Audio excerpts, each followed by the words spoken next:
परमेश्वर के नाम की महिमा होने पाए। ஆண்டவருடைய நாமம் மகிமைப்படுவதாக. एक और बार हम परमेश्वर के गुणों का अध्ययन करते हुए हम परमेश्वर का आराधना करने के लिए परमेश्वर एक सुंदर अवसर को दिया। மீண்டும் ஒரு முறையாக ஆண்டவருடைய குணாதிசயத்தை நாம் தியானித்தவர்களாக அவருடைய ஆராதனைக்குள்ளாக கடந்து செல்வதற்கு ஆண்டவர் நமக்கு நல்ல ஒரு வாய்ப்பை கொடுத்தார். आज भी हम जिस परमेश्वर को हम आराधना करते हैं वो कौन है, हम भजन संगीता 17वां अध्याय से हम थोड़ा सा देखेंगे। இன்றைக்கும் கூட நாம் ஆராதிக்கிற தேவன் எப்படிப்பட்டவர் என்பதை குறித்து சங்கீதம் 17ஆம் சங்கீதத்திலிருந்து சில காரியங்களை நாம் பார்க்கலாம். भजन संगीता उसका 17 उसका 7वां वचन को हम सुनेंगे। சங்கீதம் 17ஆம் சங்கீதம் அதனுடைய 7வது வசனத்தை भजन கேட்கலாம். संगीता 17 उसका 7वां वचन। சங்கீதம் 17ஆம் சங்கீதம் 7வது வசனம். तू जो अपने दाहिने हाथ के द्वारा अपने शरणागतों को उनके विरोधियों से बचाता है, अपनी अद्भुत करुणा दिखा। உம்மை நம்புகிறவர்களை அவர்களுக்கு விரோதமாய் எழும்புகிறவர்கள் நின்று உமது வலது கரத்தினால் தப்புவித்து ரட்சிக்கிறவரே, உம்முடைய அதிசயமான கிருபையை விளங்க பண்ணும். यहाँ हम परमेश्वर के बारे में हम देखते हैं, இங்கே ஆண்டவரை குறித்து சொல்லப்பட்டிருக்கிறதை நாம் பார்க்கிறோம். परमेश्वर हमें बचाने वाला है, छुड़ाने वाला है, और जब हम परमेश्वर के ऊपर हमारा भरोसा को रखते हैं, ஆண்டவர் நம்மை விடுதலையாக்கக்கூடியவர், தப்புவிக்கக்கூடியவர், அவர் மேலே நாம் நம்பிக்கை வைத்திருக்கிறோம். आज सुबह के वक्त में शायद हम ऐसा कुछ बंधन के साथ या बोझ के साथ यहाँ पर आए होंगे। இந்த காலை வேளையிலே நாம் ஒருவேளை இப்படிப்பட்ட கட்டுகளோடு அல்லது பாரத்தோடு நாம் ஒருவேளை வந்து அமர்ந்திருக்கலாம். आर्थिक दबाव हो सकता है, ஒருவேளை அது பொருளாதார விதமானதாக या இருக்கலாம், हमारा पारिवारिक बातें हो सकता है, அல்லது நம்முடைய குடும்ப சம்பந்தப்பட்ட या காரியமாக இருக்கலாம், सेवकाई का कुछ बोझ हो सकता है, அல்லது ஊழிய தொடர்பான ஏதாவது காரியங்களாக இருக்கலாம். या कभी कभी हम लोगों को मालूम नहीं है क्या है, लेकिन ऐसा कुछ बोझ ऐसा दबाव के साथ यहाँ पर हम आए होंगे। அல்லது ஒருவேளை சில நேரங்களிலே நமக்கு எப்படிப்பட்ட பாரம் என்றே தெரியாத ஒரு சூழ்நிலைகளை நாம் காணப்படுகிறோம். அப்படிப்பட்ட சூழ்நிலை வந்திருக்கலாம். यहाँ हमारे लिए एक परमेश्वर है ஆனால் நமக்காக இங்கே ஒரு தேவன் உண்டு, जो जीवित है, அவர் ஜீவனோடு இருக்கிறவர், जिसने हमें बनाया, அவர்தான் நம்மை உருவாக்கினவர், वो परमेश्वर हमें छुड़ाने के लिए योग्य परमेश्वर है। அவர் நம்மை விடுதலையாக்குவதற்கு உண்மையுள்ளவராக இருக்கிறார். जब मैं ये वचन को मैं अध्ययन करने के लिए कोशिश किया, நான் இந்த வசனத்தை தியானிப்பதற்கு முயற்சி செய்த பொழுது यहाँ दानियल नबी की किताब और उसका 6 अध्याय और 16वां वचन में एक बात को मैं देखा। இங்கே நான் தானியேல் எழுதின புத்தகம் அதனுடைய 6வது அதிகாரம் அதனுடைய 16வது வசனத்திலே அங்க நான் சில காரியங்களை பார்த்தேன். उसको भी हम देखेंगे। அதையும் நாம் வாசிக்கலாம். दानियल नबी की किताब उसका 6 अध्याय उसका 16वां वचन। தானியேல் எழுதின புத்தகம் அதனுடைய 6வது அதிகாரம் 16வது வசனம். तब राजा ने आज्ञा दी और दानियल लाकर सिंहों की माद में डाल दिया गया। उस समय राजा ने दानियल से कहा, तेरा परमेश्वर जिसकी तू नित्य उपासना करता है वही तुझे बचाए। அப்பொழுது ராஜா கட்டளையிட அவர்கள் தானியேலை கொண்டு வந்து அவனை சிங்கங்களின் கெபியிலே போட்டார்கள். ராஜா தானியேலை நோக்கி, நீ இடைவிடாமல் ஆராதிக்கிற உன் தேவன் உன்னை தப்புவிப்பார் என்றான். यहाँ हम दानियल के बारे में अच्छा से हम जानते हैं। இங்கே தானியேலை குறித்து நாம் நன்றாக அறிந்திருக்கிறோம். दानियल एक परमेश्वर के दास है और परमेश्वर का एक विशेष अनुग्रह को पाया हुआ व्यक्ति था। தானியேல் ஆண்டவருடைய தாசனாக இருந்தார். ஆண்டவரிடத்திலிருந்து ஒரு விசேஷித்த கிருபையும் பெற்றிருந்தார். परमेश्वर का जो विशेष अनुग्रह को भी उनके द्वारा कार्य करते हुए हम देख सकते हैं। ஆண்டவர் மூலமாக கொடுக்கப்பட்ட விசேஷித்தமான கிருபையும் திறமைகளும் அவர் மூலமாக வெளிப்படுகிறதை நாம் பார்க்க முடிகிறது. यहाँ लेकिन हम देखते हैं वो ऐसा एक परिस्थिति में यहाँ दानियल पाया जा रहा है। ஆனால் இங்கே நாம் பார்க்கும் பொழுது அவர் இப்படிப்பட்ட ஒரு சூழ்நிலைக்குள்ளாக கடந்து போகிறார்.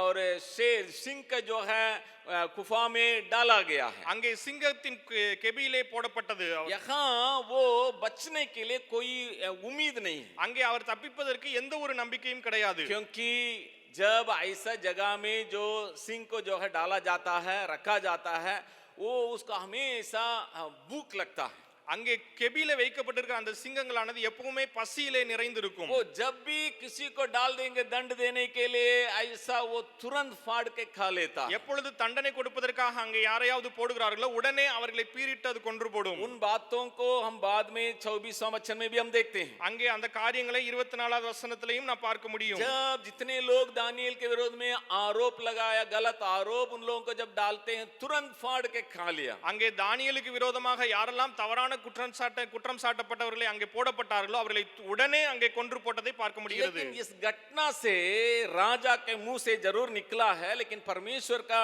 यहाँ एक गुण को हम लोग देखते हैं. இங்கே இந்த காரியத்திலிருந்து ராஜாவினுடைய வாயிலிருந்து ஒரு வார்த்தை வந்தது, ஆனால் ஆண்டவருடைய குணாதிசயத்தை இங்கே நாம் பார்க்க और முடிகிறது. यहाँ कहता है परमेश्वर हमें बचाने वाला है. இங்கே சொல்லுகிறார் ஆண்டவர் நம்மை தப்புவிக்கிறவர் என்று சொல்லி. कभी कभी हम भी ऐसा वातावरण में हम आ जाते हैं. சில நேரங்களிலே நாமும் இப்படிப்பட்ட சூழ்நிலைக்குள்ளா கடந்து வருகிறோம். जरूर परमेश्वर को हम सेवा करते हैं, உண்மைதான், நாம் ஆண்டவருக்கு ஊழியம் செய்கிறவர்களாக और இருக்கிறோம், परमेश्वर को हम आराधना करते हैं, ஆண்டவரை ஆராதிக்கிறோம், और परमेश्वर के वचन के अनुसार हम जीवन बिताने के लिए कोशिश करते நாம் हैं. ஆண்டவருடைய வார்த்தையின்படியாக ஜீவனம் பண்ணுவதற்கு முயற்சி செய்கிறோம். तो भी कभी कभी ऐसा जो बंधन जैसे बातों में हम पाए जाते हैं. இருந்தாலும் கூட சில நேரங்களிலே சில கட்டப்பட்ட சூழ்நிலைகளே நாம் காணப்படுவதற்கு வாய்ப்பு உண்டு. यहाँ मैं इस घटना के द्वारा कुछ बातों का कहने के लिए चाहता हूँ. இங்கே இந்த காரியத்திலிருந்து சில காரியங்களை நான் உங்களுக்கு சொல்ல விரும்புகிறேன். ये घटना को हम अच्छा से जानते हैं, इसलिए मैं यहाँ से सबसे पहले कहने के लिए चाहता हूँ,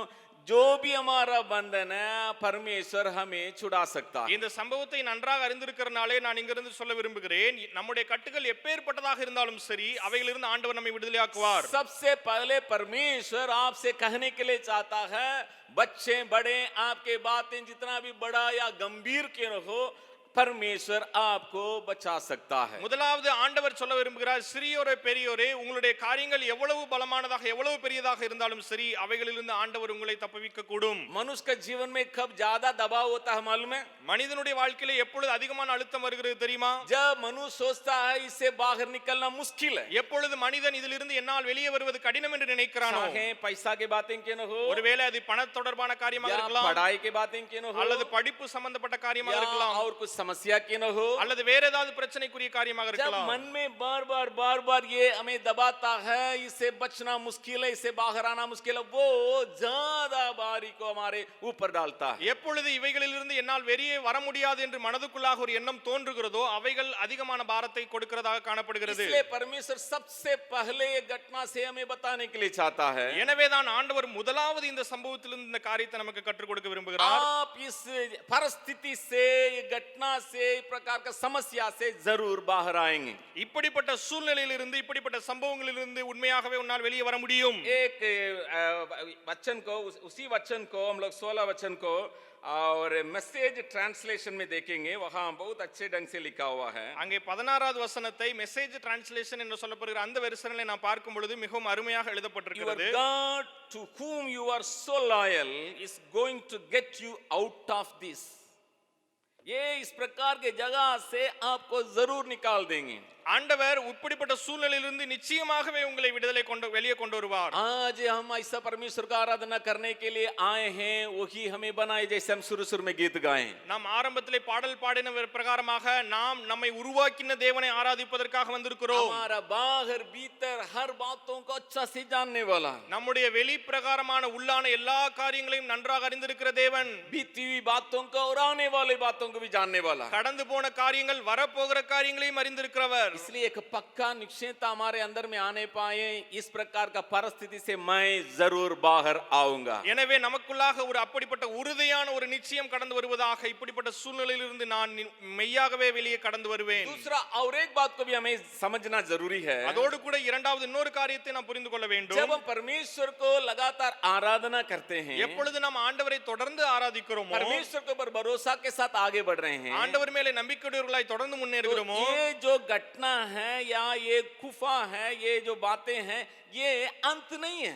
இந்த குகையானது, இந்த சம்பவமானது முடிவு அல்ல. कभी कभी हमारे मन में ऐसे बातें आता है, சில நேரங்களிலே நம்முடைய இருதயங்களில் இப்படியாக எண்ணம் தோன்றுகிறது, सब खत्म हो गया. எல்லாம் முடிந்து போயிற்று. कोई जो लोग जो अपना जीवन को खत्म कर देते हैं, சிலர் தன்னுடைய வாழ்க்கையை எப்படியாக முடித்துக் கொள்கிறார்கள். और वे लोग सोचते हैं बस इसके बाद कुछ नहीं है, खत्म. அவர்கள் இப்படியாக நினைக்கிறார்கள், அவ்வளவுதான், இதற்கு பின்பாக ஒன்றுமில்லை, முடிந்து போயிற்று. यहाँ जो समस्या है वो हमारा अंत नहीं है. இங்கே இருக்கிற இந்த பிரச்சனையானது நம்முடைய முடிவு அல்ல. ये दानियेल के लिए जरूर ये परिस्थिति कठिन था, लेकिन वो अंत नहीं है. தானியேலுக்கு இந்த சம்பவம் மிகவும் கடினமாக இருந்தது, ஆனால் அது முடிவு அல்ல. और एक बात को भी हमें समझना है, இன்னொரு காரியத்தை நாம் புரிந்து கொள்ள வேண்டும். ताकि हम अच्छा से परमेश्वर का आराधना कर सकें. ஏனென்று என்று சொன்னால் நான் அப்போதுதான் நான் ஆண்டவரை நன்றாக वो ஆராதிக்க முடியும். परमेश्वरी परिस्थिति के द्वारा भलाई को उत्पन्न करने वाला है। ஆண்டவர் இப்படிப்பட்ட சூழ்நிலையின் மூலமாக நன்மையை செய்யக்கூடும். यहाँ दानियल के जो कहानी में हम यही देखने के लिए मिलता है। இங்கே தானியேலுடைய காரியத்திலிருந்து நாம் இதை பார்க்க முடிகிறது. जरूर दानियल वहां से बाहर आया, உண்மைதான், தானியேல் அங்கிருந்து வெளியே கொண்டு और வரப்பட்டார். दानियल के लिए वो अंत नहीं रहा। தானியேலுக்கு அது முடிவா இருக்கவில்லை. जब हम 26वां वचन को हम देखते हैं, 26வது வசனத்திலே நாம் பார்க்கும் பொழுது वो परमेश्वर बहुत बड़ा भलाई को वहां पर उत्पन्न कर रहा है। அங்கே ஆண்டவர் ஒரு மிகப்பெரிய நன்மையான காரியத்தை அங்க ये செய்கிறார். सुबह के वक्त में हमारे मन की दुख की जितना भी बड़ा क्यों न हो, இந்த கால வேளையிலே நம்முடைய இருதயத்தின் கவலைகள் எவ்வளவு பெரியதானதா இருந்தாலும் சரி, जितना भी बोझ के साथ यहाँ पर हम बैठे हैं क्यों न हो, எவ்வளவு பாரத்தோடு நீங்கள் வந்து இங்க அமர்ந்திருந்தாலும் சரி, आज हमारे अंदर परमेश्वर एक और बार विश्वास को बढ़ाने के लिए चाहता है। ஆண்டவர் நமக்குள்ளாக உள்ள விசுவாசத்தை இன்னுமாக வர்த்திக்க பண்ண விரும்புகிறார். जब हम इस विश्वास में आएंगे, எப்பொழுது இப்படிப்பட்ட விசுவாசத்துக்குள்ளாக நாம் हम வருகிறோமோ, परमेश्वर का अच्छा से मन खोल के हम आराधना कर सकते हैं। நாம் ஆண்டவரை விடுதலையோடு கூட இருதயத்தின் ஆழத்திலிருந்து ஆராதிக்க முடியும். बातें कुछ भी क्यों न हो, காரியங்கள் எதுவா இருந்தாலும் मैं சரி, फिर कहने के लिए चाहता हूँ, நான் திரும்பவும் சொல்ல விரும்புகிறேன். भाई लोग और बहन लोग, बच्चे, मैं आपसे कहने के लिए चाहता हूँ, சகோதரரே சகோதரிகளே சிறு பிள்ளைகளை உங்களிடத்தில் சொல்ல விரும்புகிறேன். आपके जीवन के बातें कुछ भी क्यों न हो, உங்களுடைய வாழ்க்கையின் காரியங்கள் எதுவா இருந்தாலும் சரி, परमेश्वर स्पष्ट कहने के लिए चाहता है, ஆண்டவர் தெளிவாக சொல்ல விரும்புகிறார். आप इस परिस्थिति से बाहर आएंगे, நீங்கள் இந்த சூழ்நிலையிலிருந்து வெளியே வருவீர்கள். आप इस प्रकार का घटना से बाहर आएंगे, நீங்கள் இப்படிப்பட்ட காரியங்களிலிருந்து வெளியே கடந்து வருவீர்கள். आप उस प्रकार का वातावरण से जरूर बाहर आएंगे। நீங்கள் அந்த சூழ்நிலையிலிருந்து கண்டிப்பாக வெளியே வருவீர்கள். ये आपका अंत नहीं है, இது உங்களுடைய முடிவு அல்ல. ये आपका अंत नहीं है, இது உங்களுடைய முடிவு அல்ல. साथ ही साथ परमेश्वर भलाई को उत्पन्न करेगा। அதோடு கூட ஆண்டவர் உங்களுடைய வாழ்க்கையில நன்மையை துவங்குவார். लेकिन यहाँ दानियल के बारे में एक शब्द वहां पर लिखा हुआ है, ஆனால் இங்கே தாவீதை குறித்து ஒரு வார்த்தை அங்க जिस எழுதப்பட்டிருக்கிறது. परमेश्वर को लगातार उपासना या आराधना करते हैं। எந்த தேவனை நீ இடைவிடாமல் ஆராதிக்கிறாயோ, तो इसका मतलब क्या, लगातार परमेश्वर का आराधना करने का मतलब क्या है? தொடர்ந்து இடைவிடாமல் ஆண்டவரை ஆராதிப்பதற்குரிய அர்த்தம் என்ன? परमेश्वर के उपस्थिति में लगातार पाए जाने का मतलब क्या है? ஆண்டவருடைய சமூகத்திலே தொடர்ந்து இருப்பதற்குரிய அர்த்தம் என்ன? क्या हम परमेश्वर को हम लगातार आराधना कर सकते हैं? நாம் இடைவிடாமல் ஆண்டவரை ஆராதிக்க முடியுமா? ये क्या संभव है? இது நடைமுறையில் சாத்தியமா? पढ़ाई में है, हम हॉस्टल में है, हम स्कूल में है, ऑफिस में है, हम हर प्रकार के ड्यूटी में है, क्या मैं लगातार परमेश्वर का संगति में रहते हुए आराधना कर सकता हूँ? நான் ஹாஸ்டல்ல இருக்கிறேன், வேலையில் இருக்கிறேன், படிக்கிற இடத்துல இருக்கிறேன், வெவ்வேறு இடங்களில் இருக்கிறேன், நான் என்னால் இடைவிடாமல் ஆண்டவரை ஆராதிக்க கூடுமா? ये दानियल जो है एकदम छोटा काम में नहीं था, இந்த தானியேலும் கூட ஏதோ ஒரு சிறிய வேலையிலே இருக்கவில்லை. एक बहुत बड़ा जिम्मेदारी में रखा गया था। அவர் மிகவும் பெரிய பொறுப்புள்ளவராக காணப்பட்டார். लेकिन उनके बारे में लिखा है जिस परमेश्वर को लगातार आराधना करते हैं। ஆனால் அவரை குறித்து எழுதப்பட்டிருக்கிறது இடைவிடாமல் ஆண்டவரை ஆராதிக்கிறவர் என்று சொல்லி. इसका मतलब ये जो अध्याय में कुछ बातें दानियल के बारे में लिखा गया है। அதனுடைய அர்த்தம் என்னவென்று சொன்னால் இந்த அதிகாரத்திலே தானியேலை குறித்து சில காரியங்கள் जब எழுதப்பட்டிருக்கிறது. हम उसी प्रकार हम जीवन बिताएंगे, எப்பொழுது அதை போல நாமும் வாழ்வோமோ, इसका मतलब है हम लगातार परमेश्वर का संगति में रहते हैं। அதனுடைய அர்த்தம் என்னவென்று சொன்னால் எப்பொழுது இடைவிடாமல் நாம் ஆண்டவருடைய சமூகத்தில் இருக்கிறோமோ, इसी का मतलब हम लगातार हम परमेश्वर के संगति में रहते हैं। இதனுடைய அர்த்தம் தான் நாம் எப்போதும் ஆண்டவரோடு கூட நல்ல உறவை வைத்திருக்கிறோம். सबसे पहले 4 वचन में लिखा है, முதலாவது 4வது வசனத்தில் எழுதப்பட்டிருக்கிறது, वो विश्वास योग्यता அவர் உண்மையுள்ளவராக இருந்தார்.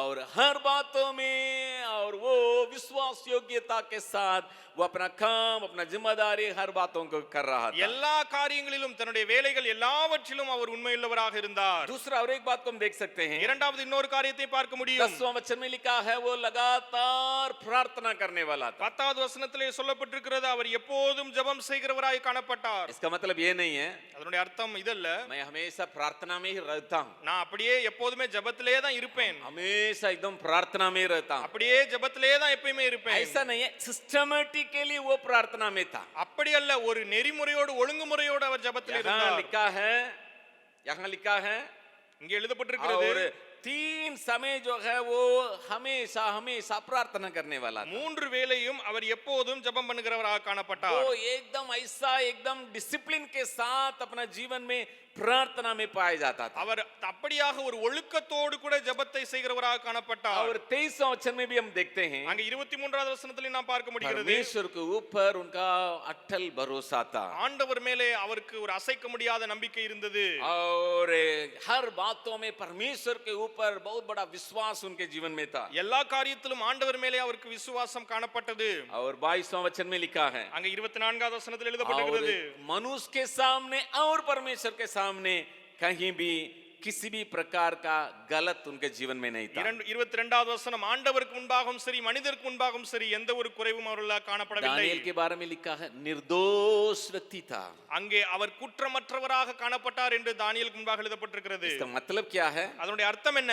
मनुष्य के सामने और परमेश्वर के सामने। மனிதனுக்கு முன்பாகவும் சரி ஆண்டவருக்கு முன்பாகவும் சரி. इसका मतलब அதனுடைய அர்த்தம், जब वो अकेले रहता है और लोगों के सामने रहता है, वो निर्दोष था। அவர் தனிமையாக இருக்கும்போதும் சரி ஜனங்களோடு கூட இருக்கும்போதும் சரி குற்றமற்றவராக இருந்தார். बाहरी कामों में और भीतरी विचारों में வெளிப்படையான கிரியை காரியங்களிலே உள்ளான எண்ணங்களிலே वो निर्दोष था। அவர் குற்றமற்றவராக इसलिए இருந்தார். लिखा हुआ है, परमेश्वर और मनुष्य के सामने वो निर्दोष था। எனவேதான் எழுதப்பட்டிருக்கிறது, மனிதன் முன்பாகவும் ஆண்டவர் முன்பாகவும் குற்றமற்றவராக இருந்தார். आज इस सुबह के वक्त में परमेश्वर एक और बार कुछ बातों में याद दिलाने के लिए चाहता है। இந்த காலை வேளையிலே ஆண்டவர் சில காரியங்களை நமக்கு ஞாபகப்படுத்த விரும்புகிறார். दानियेल का परमेश्वर हमारा भी परमेश्वर है। தானியேலுடைய தேவனாய் இருக்கிறவர் நம்முடைய தேவனாகவும் இருக்கிறார். अब्राहम का परमेश्वर हमारा भी परमेश्वर है। ஆபிரகாமுடைய தேவன் நம்முடைய தேவனாகவும் இருக்கிறார். और आज सुबह के वक्त में जो काम को परमेश्वर दानियेल के जीवन में किया, उसी काम को हमारा जीवन में करने के लिए वो तैयार है। இந்த காலை வேளையிலே தானியேலுடைய வாழ்க்கையிலே ஆண்டவர்